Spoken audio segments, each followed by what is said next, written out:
Welcome back to Myth Represented. This is episode 2 of Norse Mythology.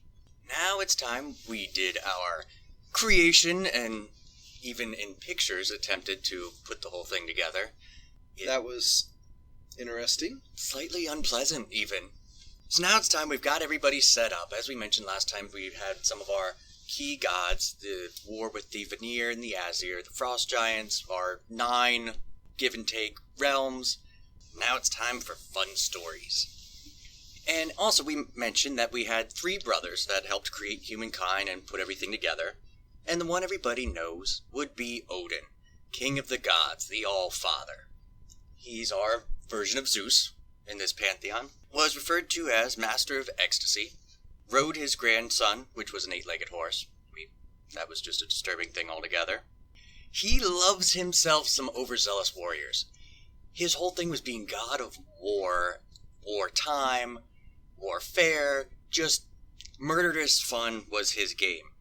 To the point where he wasn't even so much concerned with who won or the reasons behind said wars, just as long as a war was being fought. Then he was happy. It got to the point there's one legend of the gods actually banishing him, kicking him out of Asgard for about 10 years because he was giving them such a bad name among the humans. Like, the humans were looking like, Jesus God, we are just done. Can we just have peace and quiet? And there's Odin going, nope. They're basically, they basically overthrew their boss. Yeah. They had a coup d'etat. They took out his torch, voted him out, and oddly enough, we also see Ve and Vili. They came back, I guess, to bang his wife while he was gone. Well, that makes sense. Yeah, Norse. Other interesting facts. He had his best friend was Mimir, which was a talking head. He had this giant friend that guarded the Well of Erd, which is where Odin gave up his eye for his knowledge of the runes.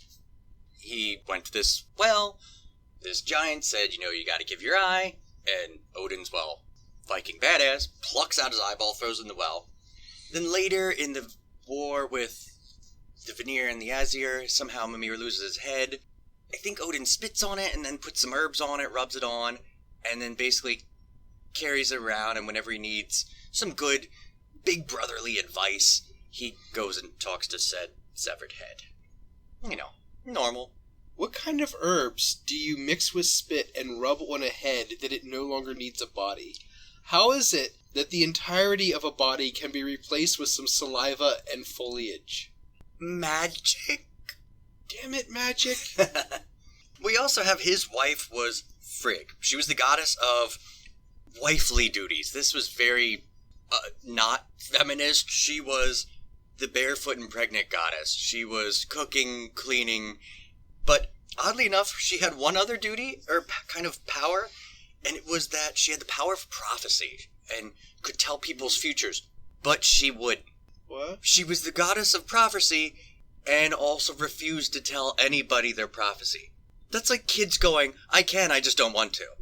Yeah, it sounds like she's faking it. I think so. She just got tired of being, you just cook in the kitchen. Well, I know your future.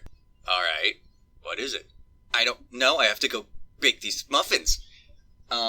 Yeah. Maybe if you wouldn't make me do all the housework, I could tell you. And they're like, well, I don't want to do dishes, so, Then they have the Norns, too. They could just get prophecy from them. Yeah, but they were kind of agitated all the time.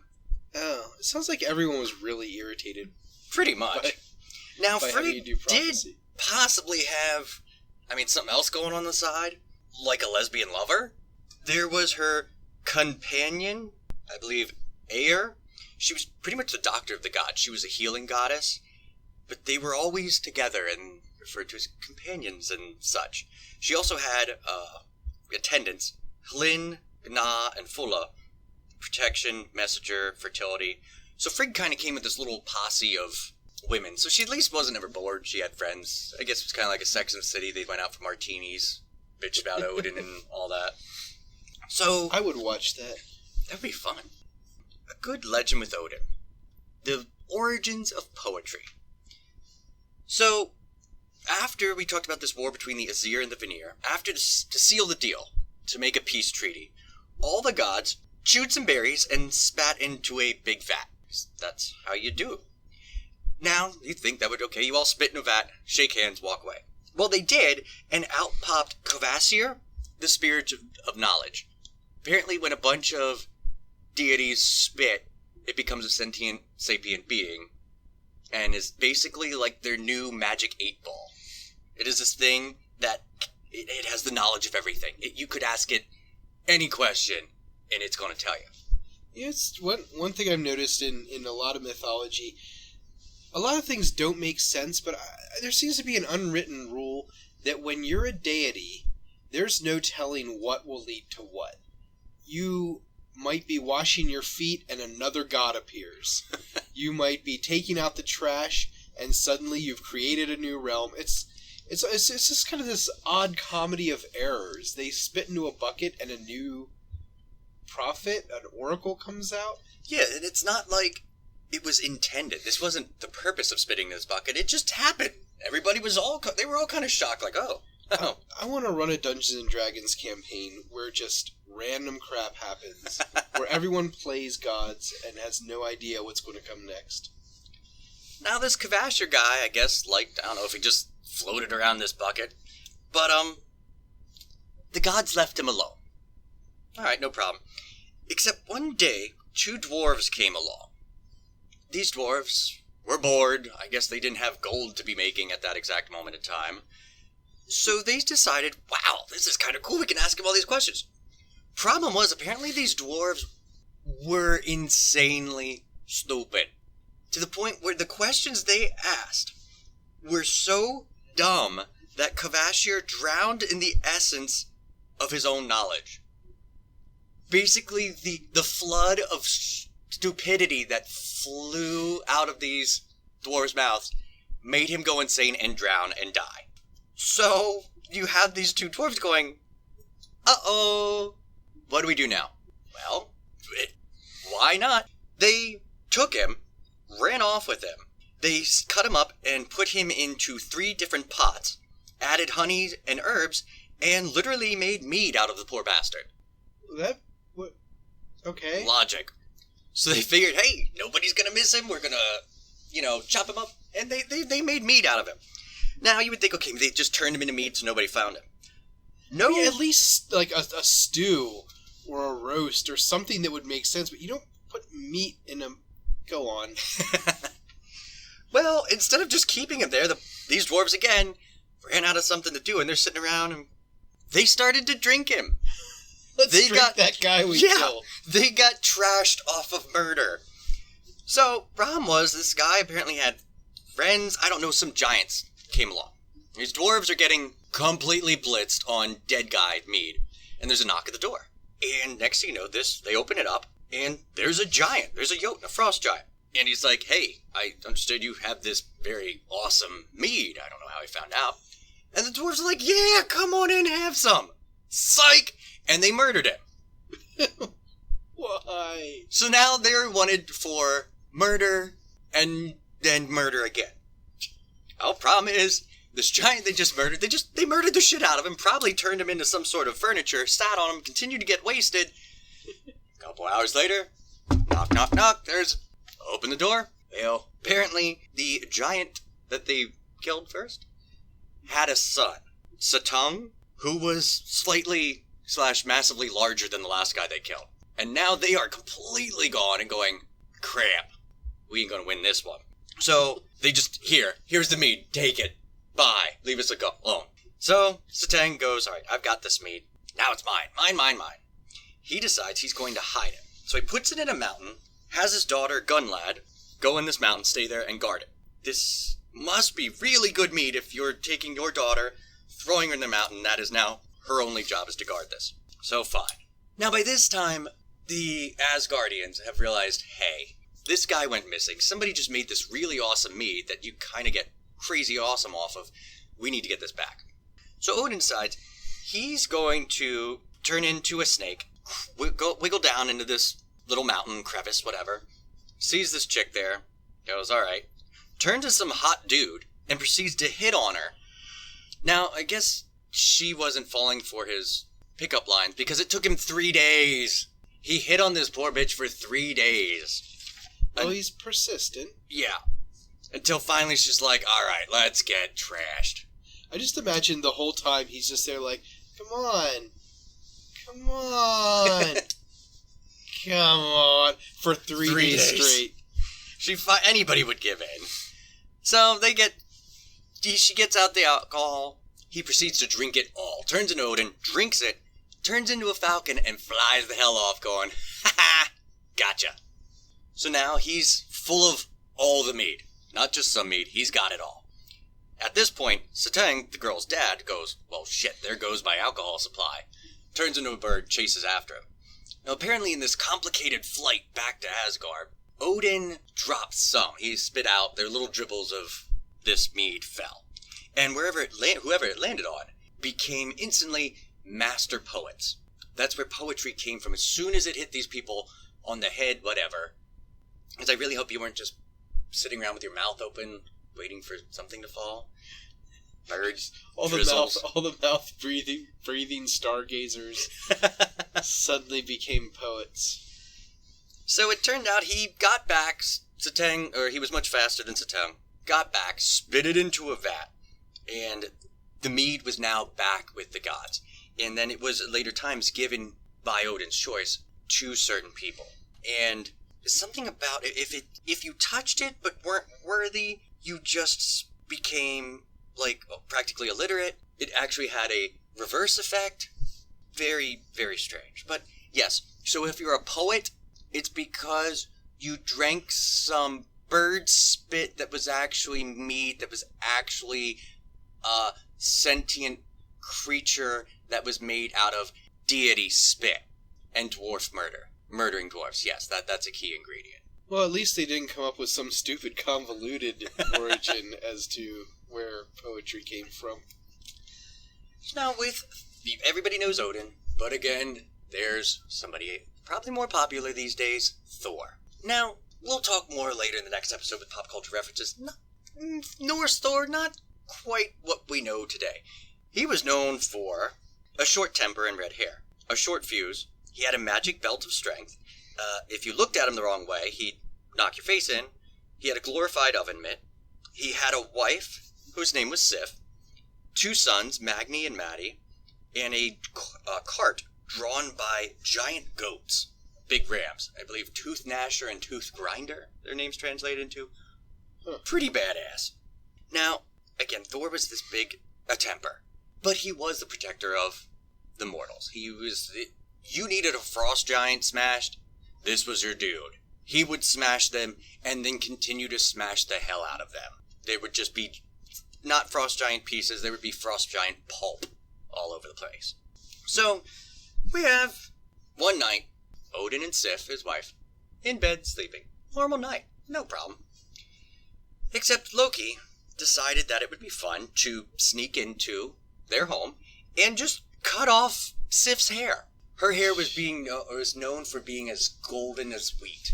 It was the fanciest weave in the universe, was this lady's hair. So this was a capital offense, cutting off her hair. So they wake up, she's got this little pixie cut or whatever is left, and there was no hiding it. Loki's like, yeah, I chopped it off. So Thor's got to be a dick about it. Yeah, there's no fun to just be sneaky. You've got to be sneaky and then admit to it. Thor threatened to break all of his bones. Loki goes, no problem. I'll get you new hair. Thor's like, no, I really want to break your bones. Loki's, no, I like my bones the way they are.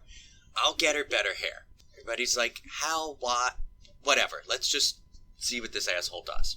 So this is the ultimate weave. Yeah. Loki decides, he's like, well, I've got to do something. So he goes to some dwarves.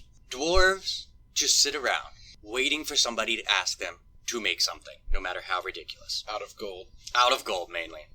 So, he goes to the dwarves, he finds Ivaldi, and he goes, look, I'll do whatever you want, just, you've got to make me this golden weave, this magic weave. So, they quick make this. Also, he goes, look, since I agree to pretty much anything, not only can you make me this cool wig, I really just pissed off these gods, can you make me some other things that might be cool? So, they made a boat that folds up into the point where it could fit in your pocket. And apparently it also flies through the sky. And they built a spear. Pretty awesome. So he takes all these items. Here's the weave, plus here's some bonus items. So the gods are like, oh, this is great, thanks, you're forgiven.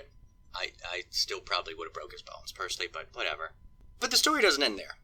Loki, just being the dick he is, goes around and he starts bragging that Ivaldi, and his posse of little dwarves are the best ever. Except, there was a dwarf named Brock. And he hears this, and he's like, oh, hell no. My bro Sindri is the best.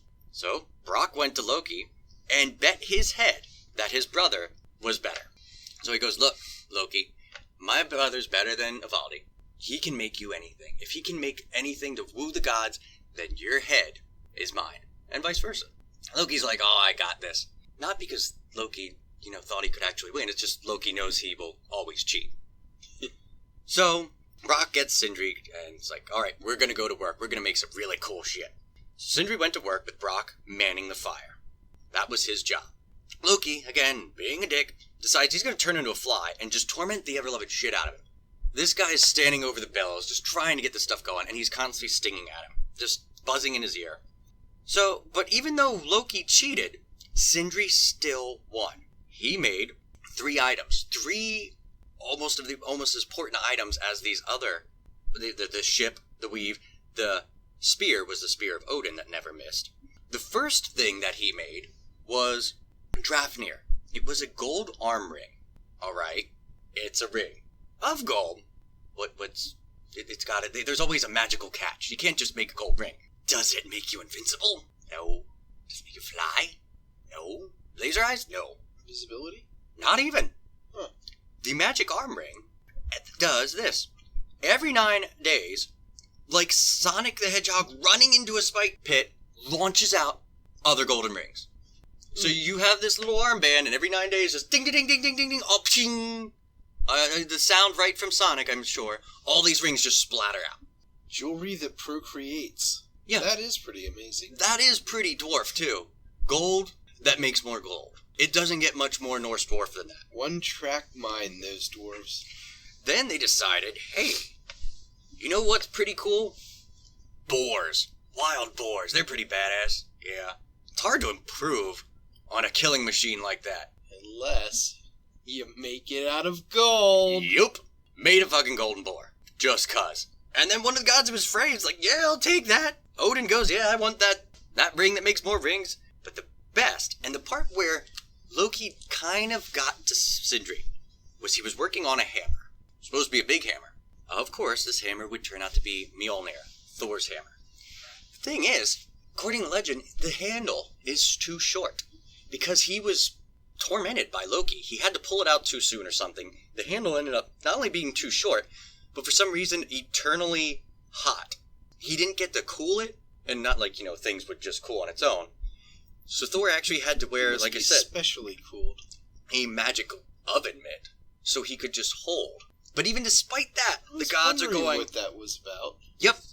The gods are still like, these are the best things ever.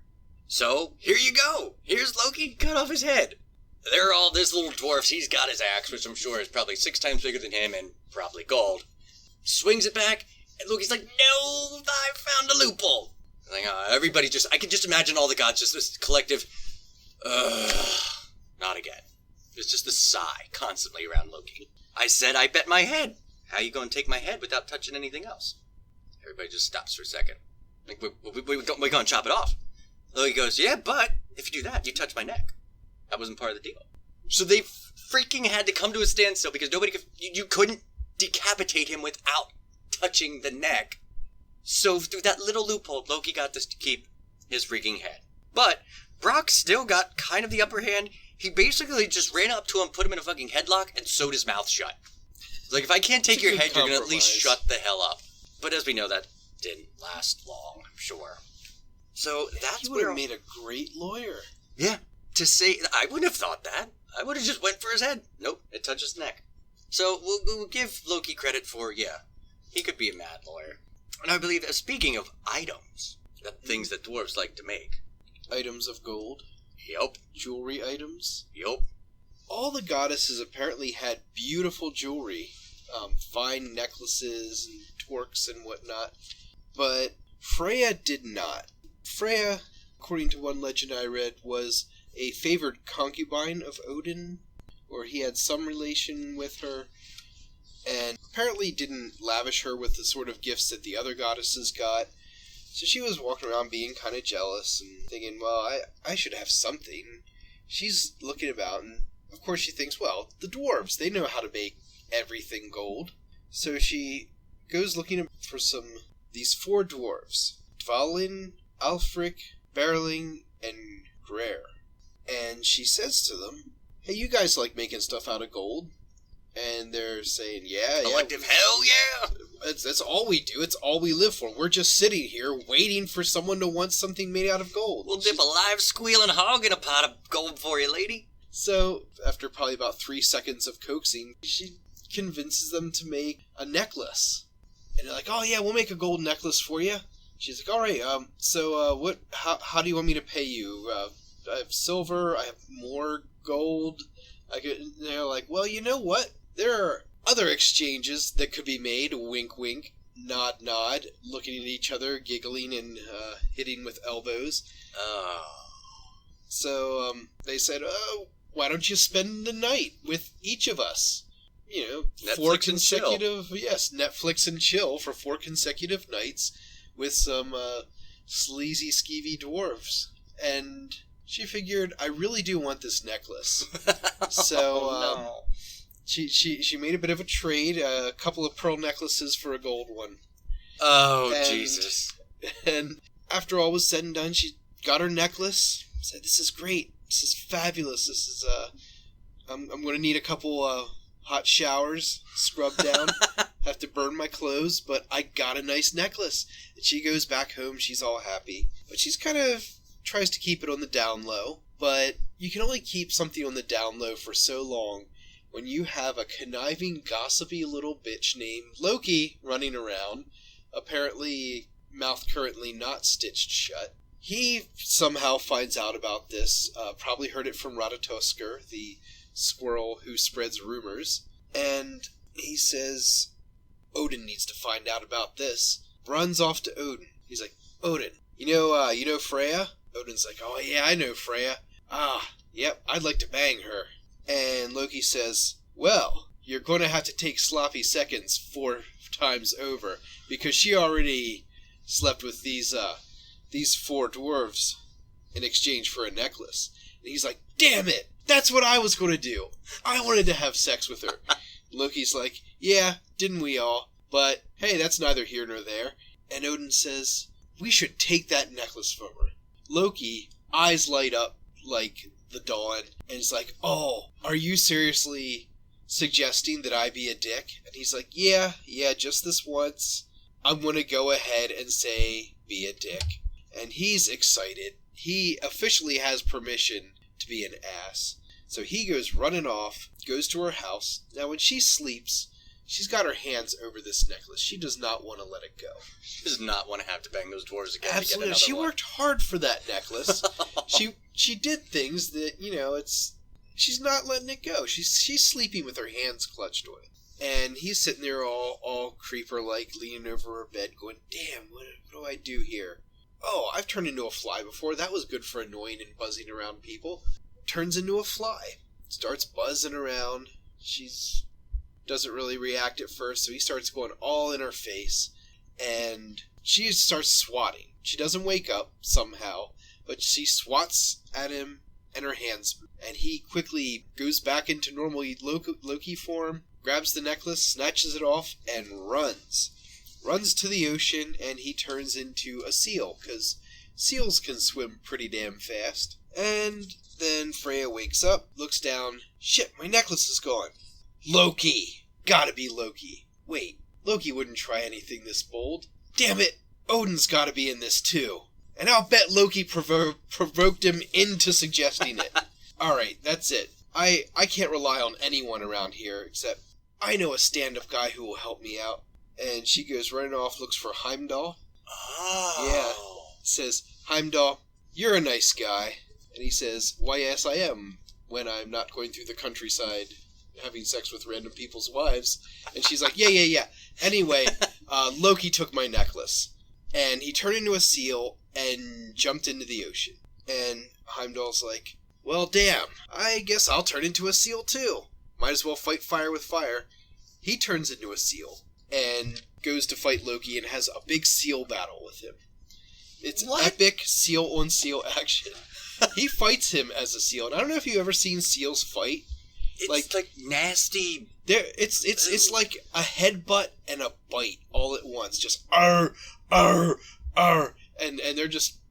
And finally, he manages to beat the crap out of Loki, because while he is sneaky, he is not the badass Heimdall is.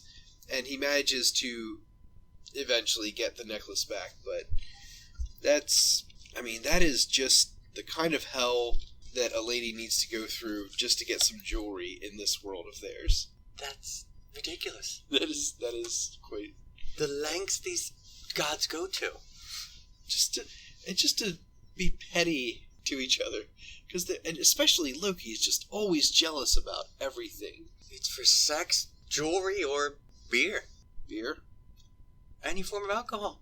There's the three vices of the Norse deities. Oh, yeah, and it's warring over alcohol. Oh, there was, speaking of love of war, there was another version of the story I found where when she got the necklace back, she actually, there's several versions of this. One was that she had gotten it back from Odin under the promise that she would make sure there would always be war, to provoke people into war. This was before or after he got kicked out. I'll trade it for war. Make war. And she's like, well, that's, I'm cool with that. And that's another version of this story. I don't know, seal battle or trade the necklace back for war. I don't know which one's worse, which one's more petty. Yeah. And trite, but... At least seal battle's fun. I like the seal battle version of the story best. Now, from mead to jewelry to banging with jewelry, back to beer. Back to beer? They're all hanging out in Asgard, all the gods, having a good old party. What stops a party cold? Dead. Oh crap, we're out of booze. Someone kicked the keg. Yup. So Odin's like, well, shit. Somebody's gotta do a beer run. Well, Thor, boom, he volunteers. And Tyr, also known as Tiwaz, the god of war, honor, courage, justice. All those kind of cool things. Actually, pretty nice dude. They decide they're going for a beer run. Turns out, Tyr, his dad, apparently a giant, because everybody was interbreeding and so forth. His dad was Hamir, and supposedly had, at this time, the greatest beer around. So, Tyr goes, yeah, let's just make a stop. You and me, we're gonna go to my dad's house. Chit-chat a little, just say hi, grab the beer and go. No problem. So, Thor and Tyr get there. Hamir's like, yeah, come on in. Well, it's like a real, you just feel bad stealing something or borrowing something from your parents. You get sucked into a conversation. Or here, Hamir decided, you know what? Why don't you guys stay for dinner? Thor's like, we really got people waiting, but there, come on, guys, just one meal. Well, at this point, Thor's smashed and proceeds to eat 3 entire oxen himself. Or there were 3 oxen given, he ate 2 out of the 3. So Hamir's like, well, I can't just, we ran out of food, I can't just send you guys off. And they're like, really? Thor and Tyr going, we're full, we're fine, we'll just take the beer and go. Hamir's like, no, we've got to have a nice full meal, we've got to go get food. All right, where are we going? We're going fishing. Tyr's like, I'm so sorry, this is my dad. Worst ADD. Yeah, he's like, this is just how he is, we just got to play along, we'll get the beer. It's like when you go to the store for one thing and you end up being out all day. I've been on some epic beer runs at college parties where kegs kicked. We've got to go find beer somewhere, and bizarre shit happens. But at least I've never had to go to someone's house and then proceed to go fishing with some other guy's dad. So they go fishing. It's Tyr, it's Thor, it's Heimir out on this boat. And they're catching all kinds of stuff, including they catch Jormungand, the giant world snake. One of the only legends he's actually in is that Thor's fishing and pulls up this giant snake bigger than the world. They have a little fight. So it's all said and done, he gets thrown back. The trip is an epic fail. They all go back. Someone may have had a whale. I don't know what they actually took back. But now, his dad's like, well, I really want you to eat. And Tyr's finally had enough. Tyr and Thor going, we want this beer. We just gonna take it and run. But it was in a container. For some reason, they could not get the beer out of this container to take it back to Asgard.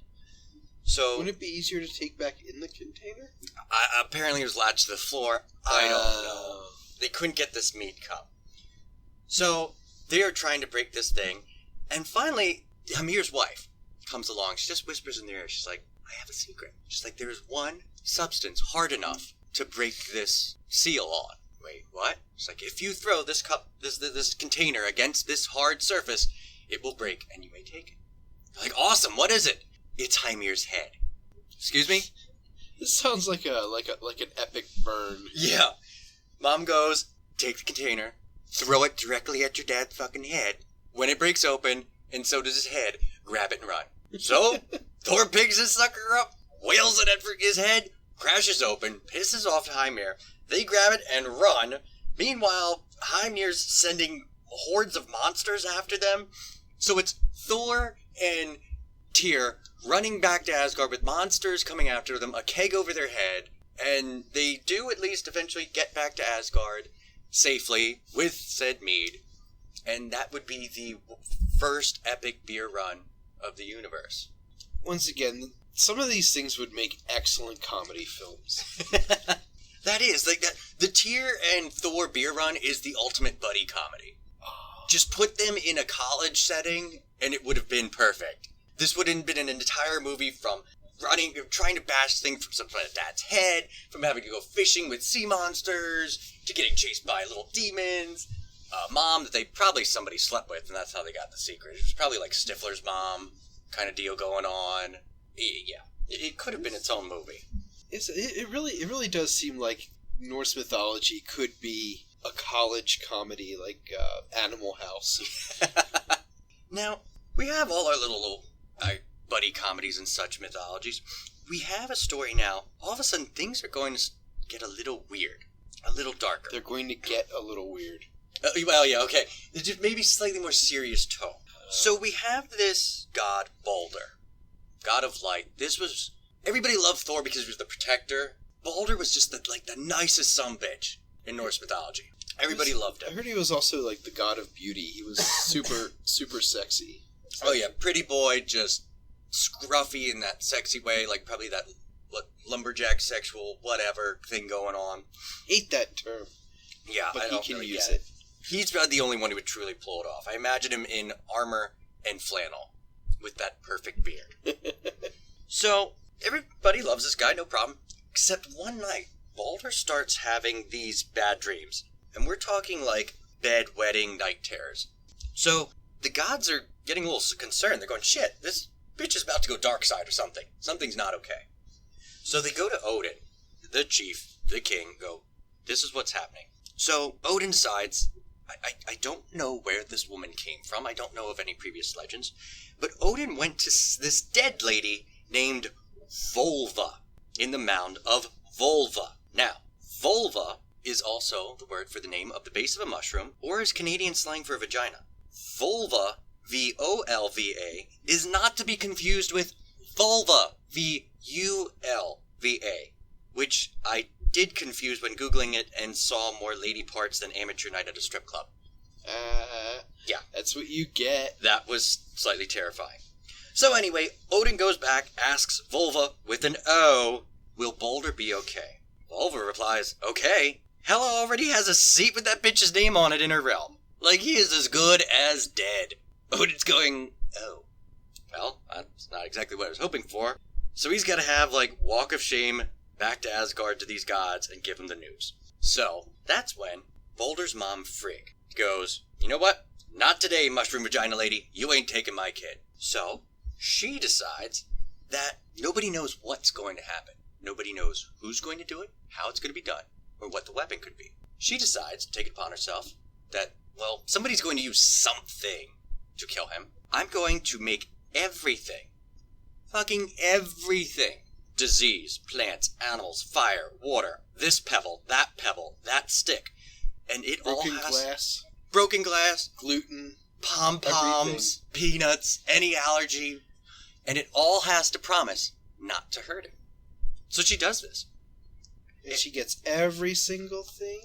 Well, everything? They think she's got everything. So the Aesir thought, hey, we should test this out. Baldur's like, alright. So then, because Vikings, they decide to make a new party game. They're like, test this? Hell no. This is our new pastime. They tell Baldur, stand over there. And proceed to pelt him, beat him with everything they can find.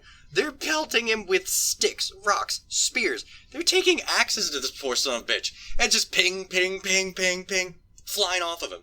But they do this for days straight. They just probably drank and beat the ever-living snot out of Baldur. And it did nothing. I just imagine him standing there just looking awesome. Not a hair out of place. Yep. As they beat him, burn him. This axe just bouncing off his epic beard. Whipping him with a live snake. Well, all the gods, this was fine. Everybody was fine with this. Except Loki. Because Loki's like, alright, what good is a game where no one actually dies? So he has to be a huffy, jealous little bitch about it. Pretty much. He finds no fun in this. So he decides to turn himself into an old lady. Because Loki's weird. And he goes up to Frigg in disguise. And he goes, so, you sure your son is immune to everything? Like, really sure. Frigg goes, oh yeah, everything. Loki goes, like, everything? Frigg goes, oh yeah, everything. Well, except mistletoe. Old lady Loki's like, mistletoe? Really? It's like, well yeah, it's so small, harmless. Who cares, am I right? Now let's take a moment. Mistletoe.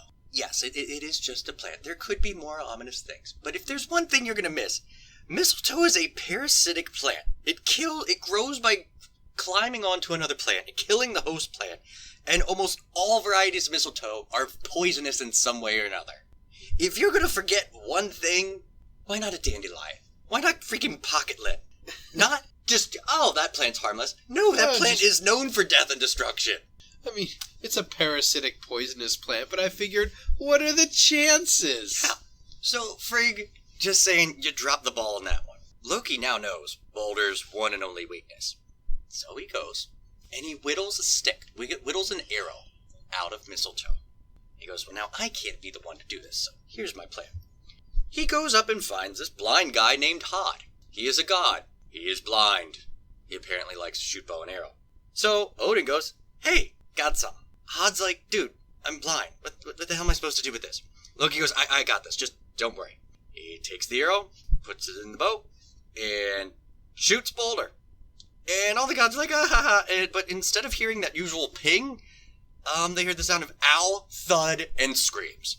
Which, at that point, Loki's like, peace, bitch, runs off. Now, at this point, the gods are looking down, seeing dead Baldur, look up, and seeing blind god still holding a bow going, what happened? He didn't even know what I was aiming at. He knew nothing. He just happened to be standing there. Loki goes, puts the bow, or the arrow in the bow, turns him, pulls it basically for him, draws the bow in most stories.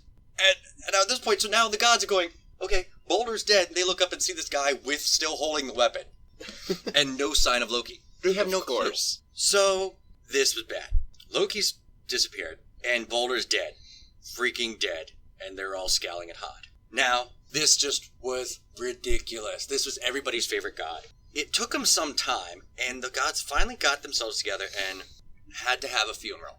Now, when I say a funeral, I say this is the most epic and amazing funeral in the history of anything. And that's saying something. This isn't this is supposed to be a time of remembrance, a solemn. This sounds like it was freaking hilarious. And that's saying a lot, because I had an experience, I thought I went to the best funeral ever. When my grandmother passed away, it was hilarious. Not her actual passing, but the funeral.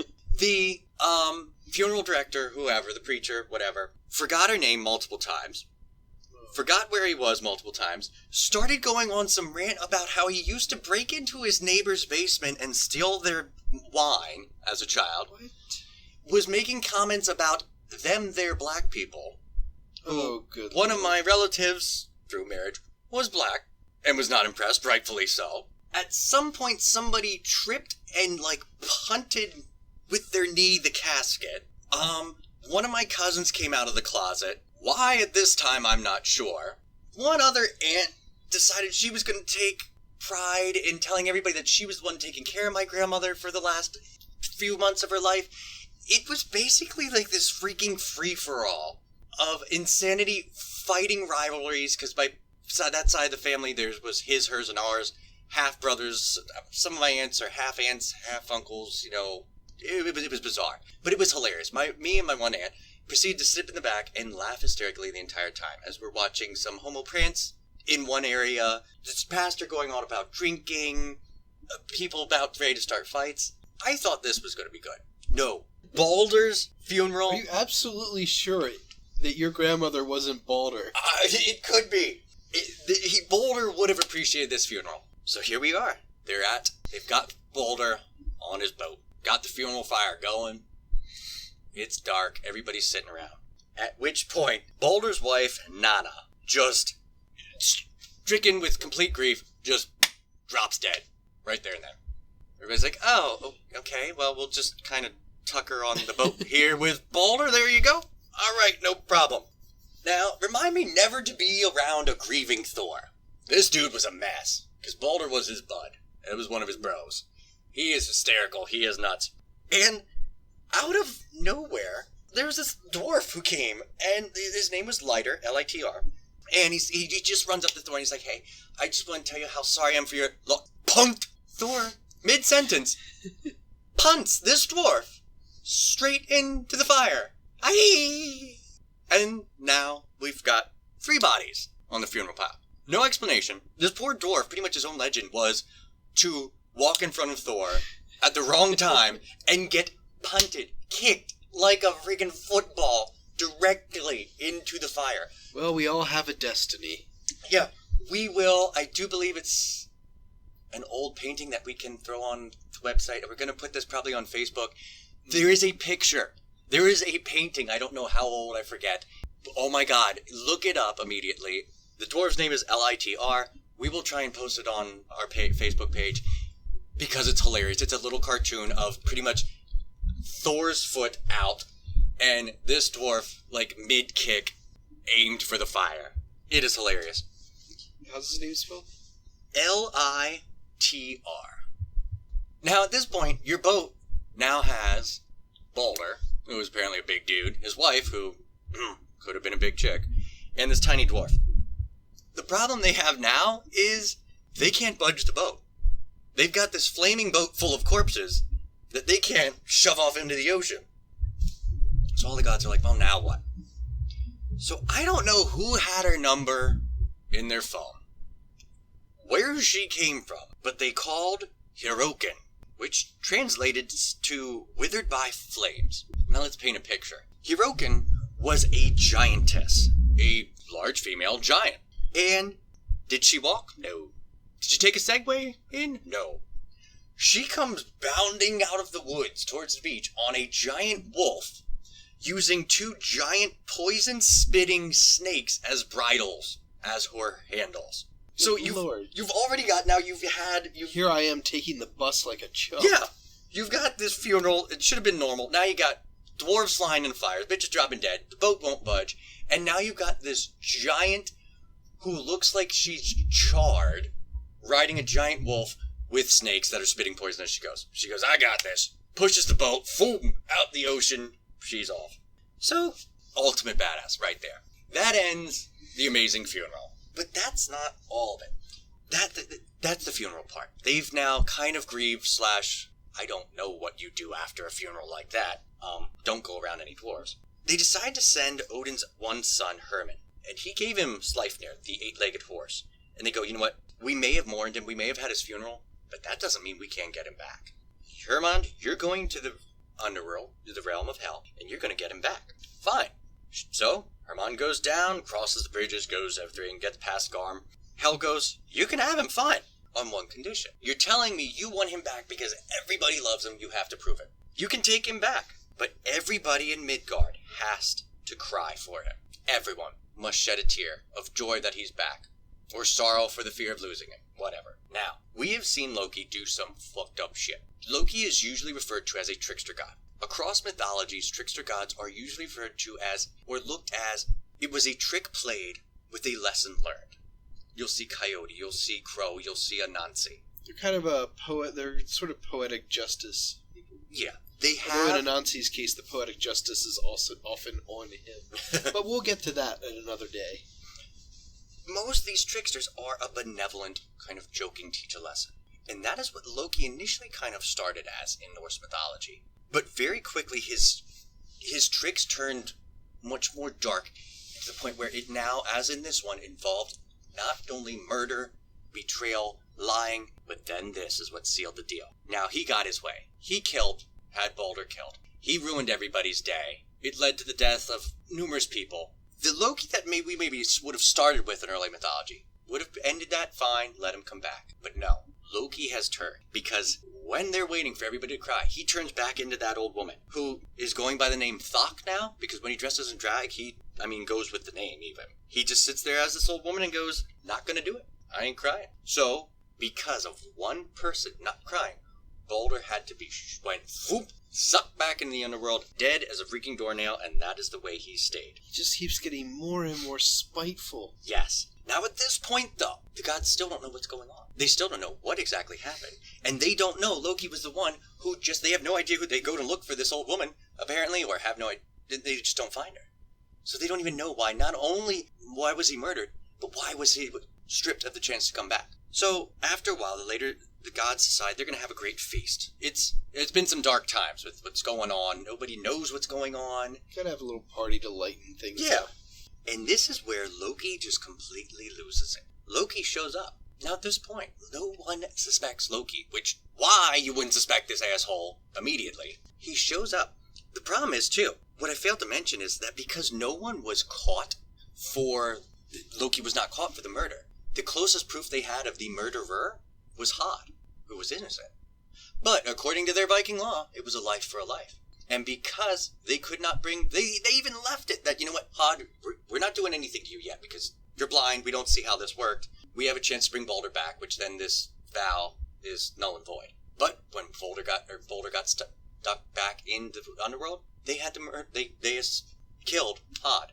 They didn't want to, they didn't like it, but they had to take a life for a life. So now because of this, you've got Balder dead, his wife dead, dwarf dead, which, okay, that was kind of Thor's fault, and now Hod dead. So these gods are having this feast, and Loki shows up. Well, I guess as long as he isn't a gloating bitch and super melodramatic about it all, he's going to get away with this. And he would have. He would have been fine. He wouldn't be that spiteful, would he? Yeah. This is the original villainous monologue from every movie, from every superhero comic. And it's why I think he translated so well into a comic book supervillain. He shows up and goes off. Tells everybody not only what he did, but then starts roasting everyone. And we're not just talking minor gods. He still goes up one side of Odin, down the other. Freya comes out and is like, you know what, you should go easy on your dad. Rips her apart. I believe does even bring up about the dwarf. You're standing up for me? Yep. Everybody who tried to even help him be like, you know, we could help you. No, tore them a new one. Problem was when he mentioned Thor. And kind of like Beetlejuice-esque style, he mentioned his name and Thor just zap is right there, brandishing his hammer. At which then Loki went, it's like he snapped. He snapped and went into this villainous rage. He couldn't contain people not knowing it was him. But then kind of came to his senses and went, oh shit, and ran out that door. He knew this was it. He had crossed the line. He ran off, hid, made some little fort that was basically just 4 doors and windows so he could see in every direction where the gods were coming. But it didn't work because they obviously found him. He also tried to turn into a salmon, but they made a net and caught him. Wasn't that the invention of the net? Yeah. He was net sort of invented making a net just to get Loki. Now, at this point, the gods have put up with a lot from Loki. And they've always treated him as brotherly. He was that adopted kind of friend. And in reality, he even did a blood oath with Odin. So this took a lot for them to have to admit that it was him and he deserved to be punished. And his punishment? They took him to a cave. They brought in 2 of his sons. He had other sons. We mentioned Jormungand, Fenrir, and Hela. Had 2 other sons. Relatively normal. Placed his 2 sons in front of him. Hey, Dad, how's it going? Hey, kids. Uh-oh. Dad, looks like you're in trouble. Loki's going, yeah, but I got a bad feeling. The gods proceed to turn one of his sons into a large angry wolf. Large angry wolf's son proceeds to tear apart and eat other son in front of Loki. So now he's watched one son turn into a monster. That monster proceeds to eat his other son right in front of him. Then the gods, because they're pissed and now it's getting dark and twisted, they proceed to take the leftover entrails of Loki's son and tie Loki up to a rock in this cave.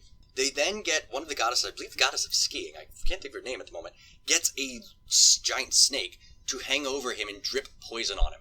He is now imprisoned forever. He is thrown in a cave, wrapped in the entrails of his own children, which they are now magical and cannot break. And lying on sharp rocks, too.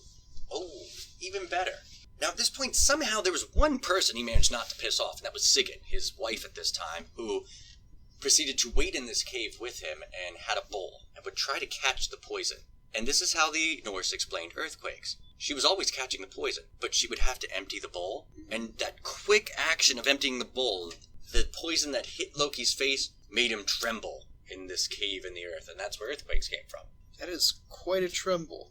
Yeah. Now, this opens up to our next episode when we talk about end times.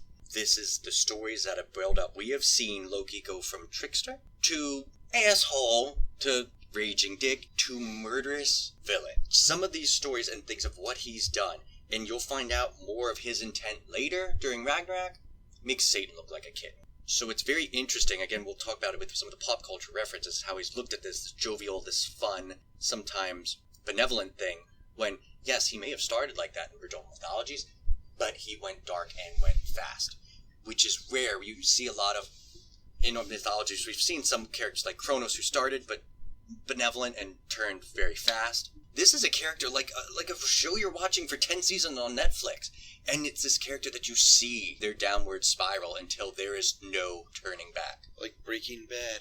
Yeah. And yet, still people are fans of Loki. People are still fans of Walter White, even after he tried to kill a child. Yeah. So we will talk more about his intentions later. But those were some of our favorite, from the fun-loving tales to setting up to the epic of Ragnarok, which we will be covering next time on Myth Represented. See you then.